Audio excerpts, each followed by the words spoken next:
quel impact la crise sanitaire a-t-elle sur le marché de l'immobilier? Les montants investis en 2020 sont en chute de 30% par rapport à 2019. On en parle avec vous, Céline Keane. Bonjour. Vous êtes associée chez Dangean et Associés. Vous êtes responsable de l'activité conseil dans le domaine de l'immobilier. Donc, une chute de près de 30% des montants investis.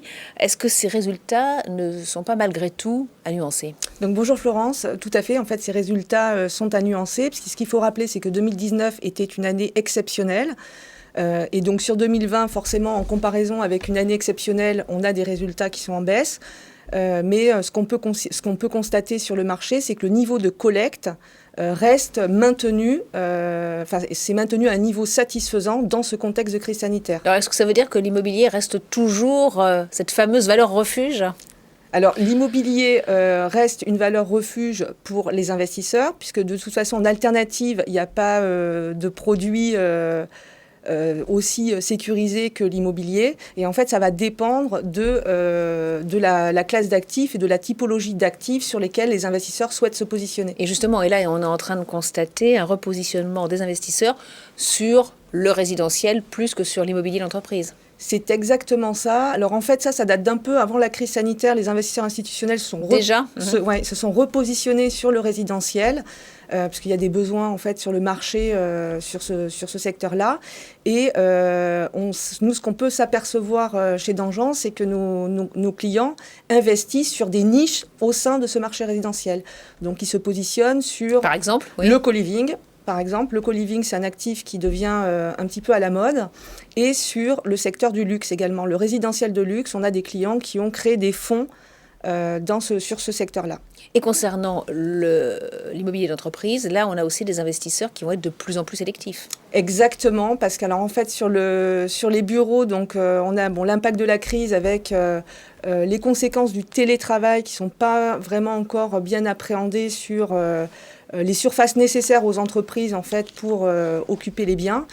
Oui, en fait, il y a des entreprises qui vont peut-être réduire leur surface de bureau, puisqu'elles maintiendront des salariés en télétravail. Exactement. Donc c'est vrai que sur le marché des bureaux, les investisseurs, nous, ce qu'on peut constater, c'est qu'ils restent sélectifs.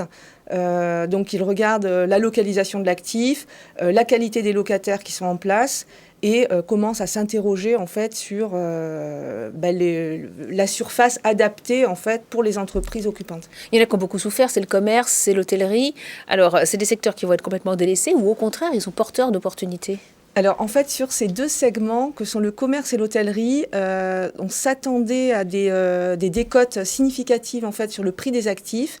Et en fait, ces décotes ne se sont pas, on n'a pas pu les observer en fait. Et comment est-ce que vous accompagnez donc vos clients qui veulent faire des opérations immobilières? Alors nous, depuis le début de la crise sanitaire, on a été bien occupés chez Dangean. Donc on a accompagné nos clients dans la structuration justement de fonds immobiliers pour répondre à la demande et aux besoins des investisseurs, en fait, de pouvoir disposer de véhicules support de leur investissement. Et donc on a lancé 5 ou 6 fonds depuis le début de la crise. Donc des fonds... Donc ça veut dire que les perspectives sont bonnes pour 2021? Alors les perspectives... Depuis le début de l'année, en fait, il y a eu un petit ralentissement quand même, toujours un peu d'attentisme de la part des investisseurs. Mais le marché de l'investissement, en fait, repart. Nous, on a de nouvelles sollicitations pour accompagner des clients dans leurs transactions. Donc moi, je ne suis pas du tout inquiète sur le marché de l'immobilier. Merci beaucoup pour cette note d'optimisme. Merci beaucoup Céline Keane, donc Dangean et Associés, d'être venue sur le plateau de Smartlex.